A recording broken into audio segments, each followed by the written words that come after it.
Hello everyone. So today in this video we will start from 5.2.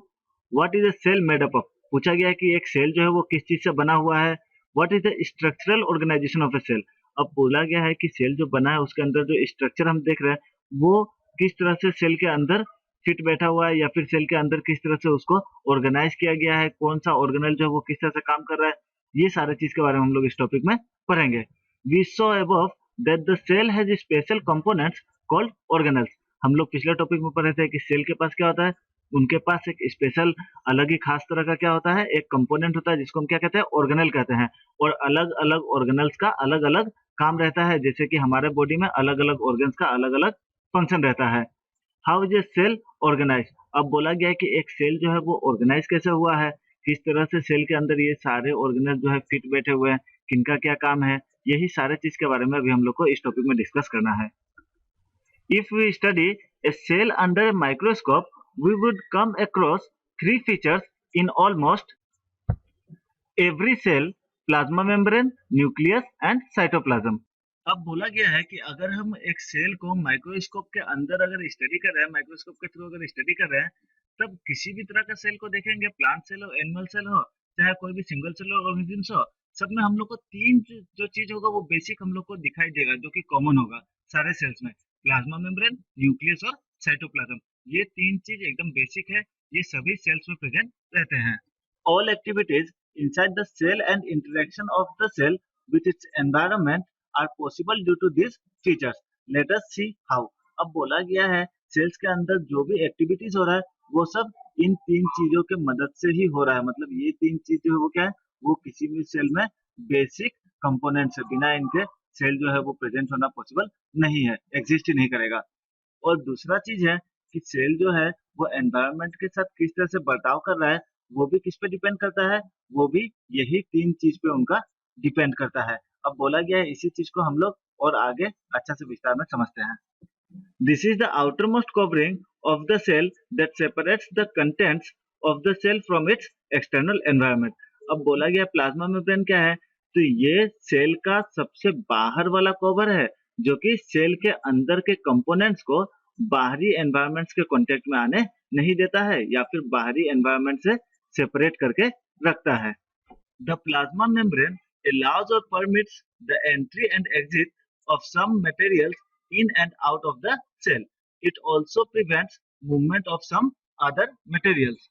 अब बोला गया है कि सेल के अंदर अगर कोई भी मटेरियल को एंटर करना है या फिर सेल के अंदर से अगर कोई भी मटेरियल को बाहर जाना है, तो इनको अंदर आने या फिर बाहर जाने के लिए परमिशन कौन देंगे, तो ये प्लाज्मा मेम्ब्रेन परमिशन देंगे. मतलब बिना प्लाज्मा मेम्ब्रेन के परमिशन के कोई भी सब्सटेंस जो है सेल के अंदर, वो ना तो सेल से बाहर जाएगा और ना ही कोई सेल के बाहर वाला सब्सटेंस सेल के अंदर आएगा. आगे दिया गया है the cell membrane therefore is called a selectively permeable membrane.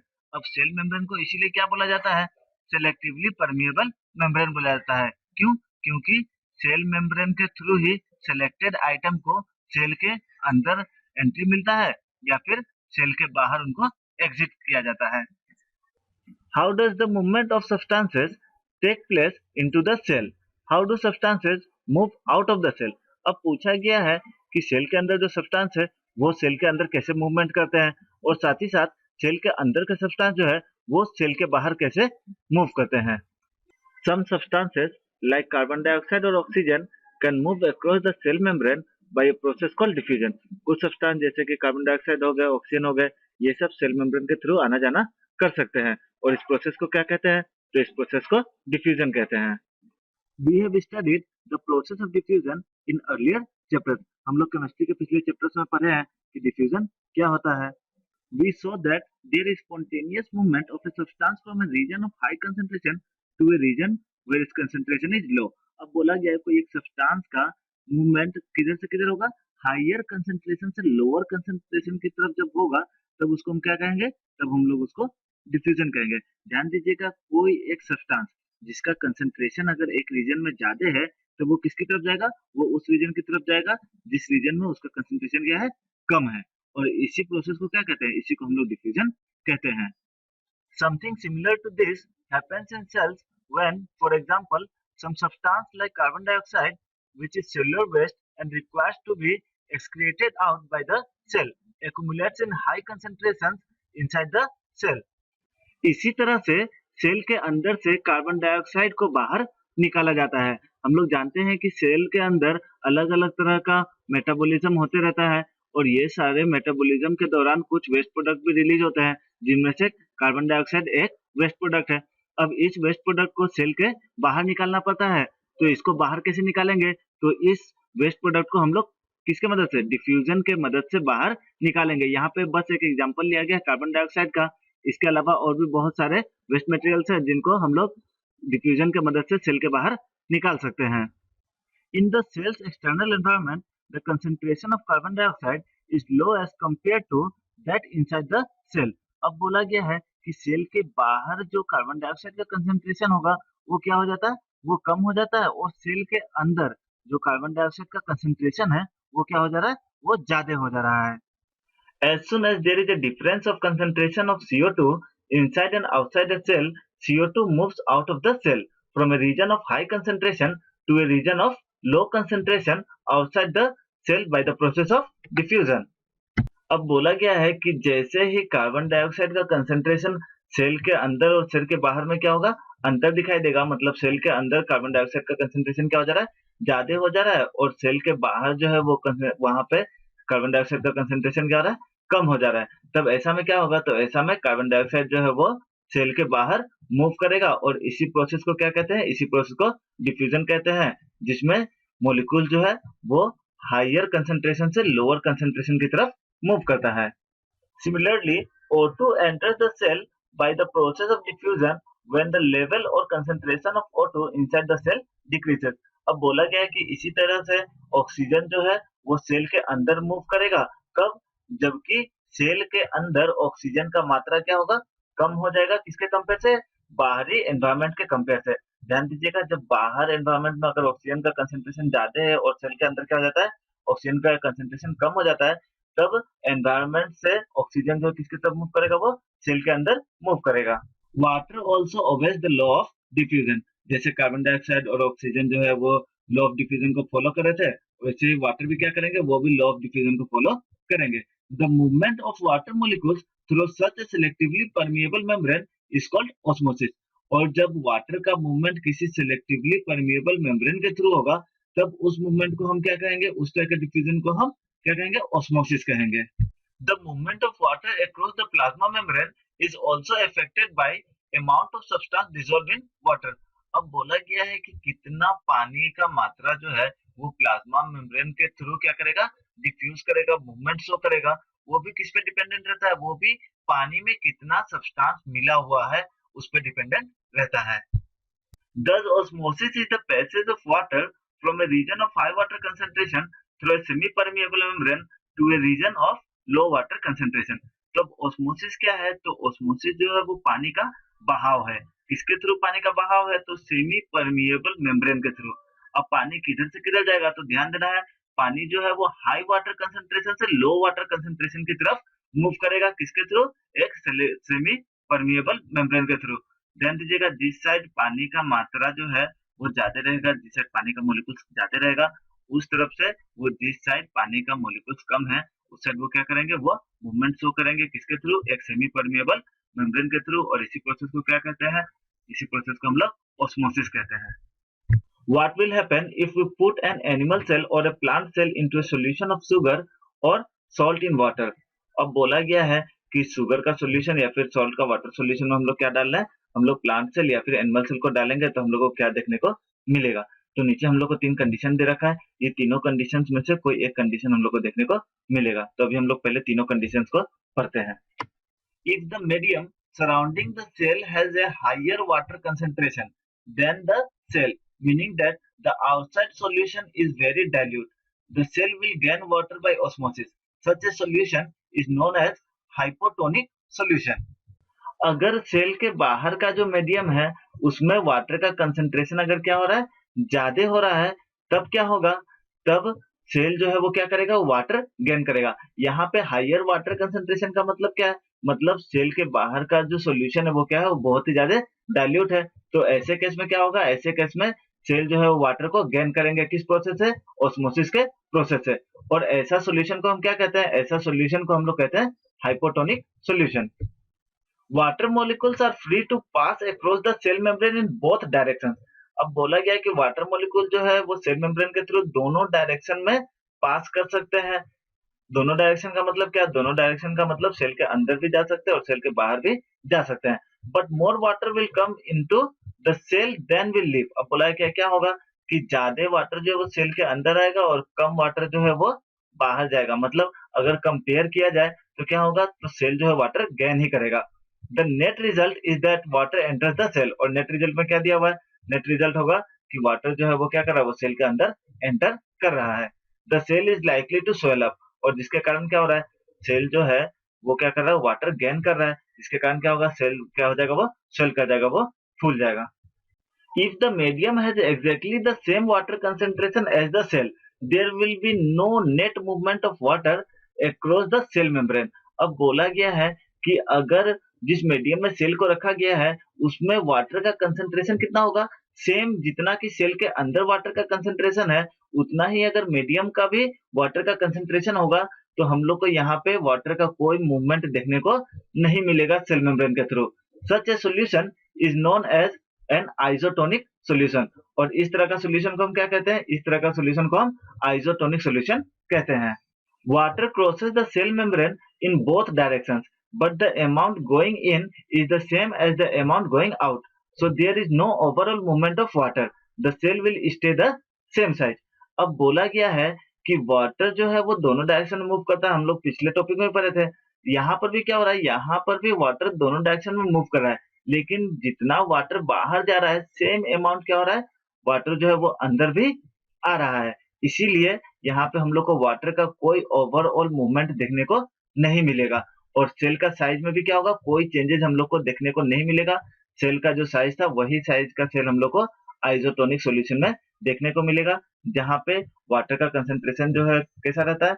वो मीडियम और सेल में सेम रहता है।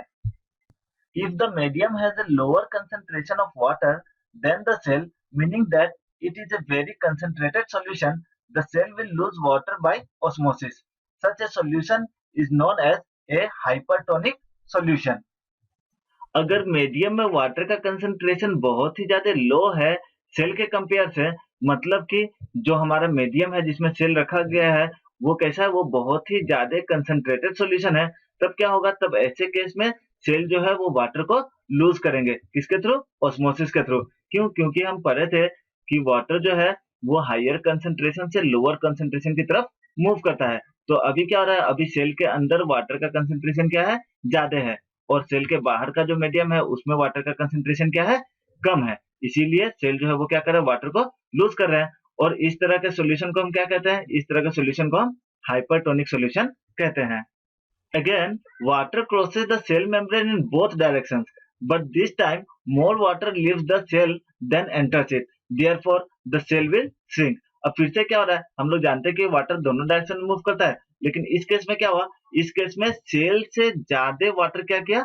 वो मीडियम वाले सॉल्यूशन की तरफ मूव किया। मतलब सेल जो है वो क्या किया? वो वाटर ज्यादा लूज किया और अंदर सेल के अंदर कम वाटर आया, जिसके कारण क्या हो रहा है? जिसके कारण सेल जो है वो क्या कर जा रहा है? श्रिंक कर जा रहा है, मतलब वो सिकुड़ जा रहा है। क्यों सिकुड़ रहा है? क्योंकि इस केस में क्या हो रहा है? वाटर का लॉस हो रहा है किसके थ्रू? सेल के through.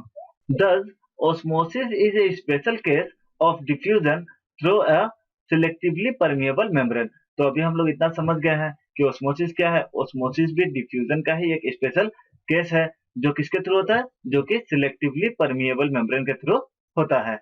Unicellular freshwater organisms and most plant cells tend to gain water through osmosis.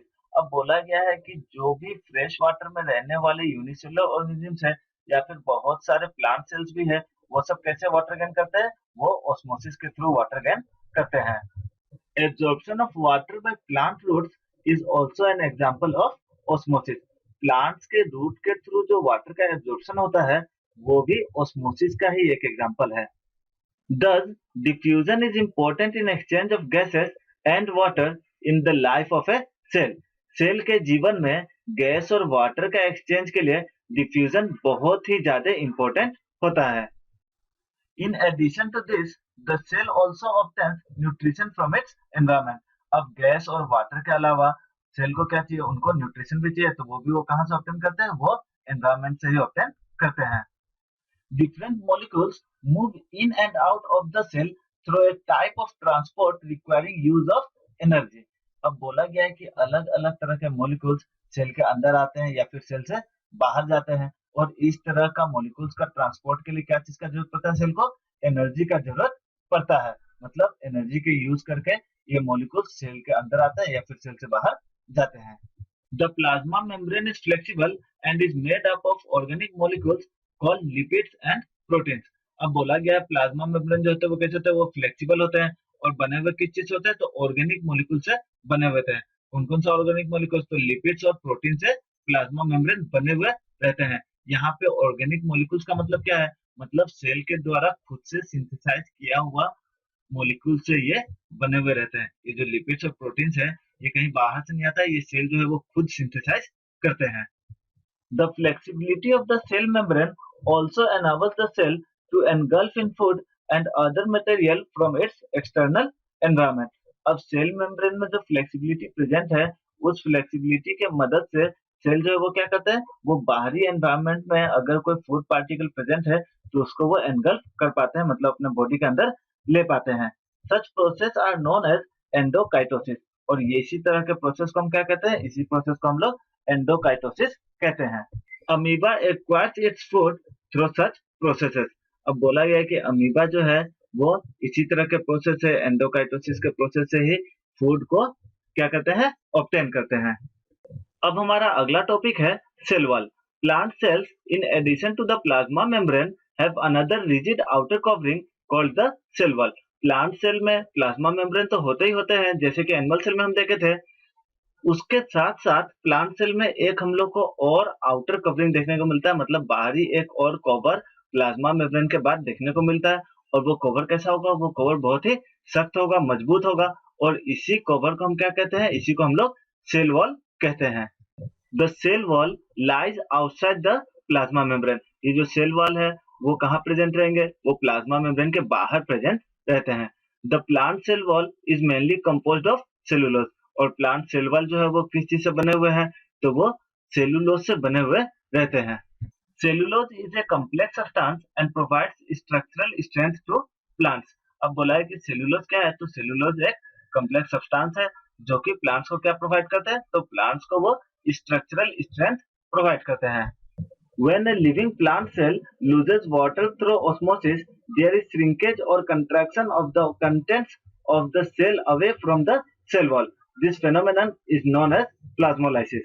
जब कभी किसी लिविंग प्लांट सेल से ऑस्मोसिस के थ्रू वाटर का लॉस होगा, तब सेल के अंदर का जो कंटेंट्स है वो क्या करेंगे, वो श्रिंक कर जाएंगे, सिकुड़ जाएंगे, जिसके कारण सेल का जो कंटेंट्स है वो सेल वॉल से क्या हो जाएंगे, दूर हो जाएंगे.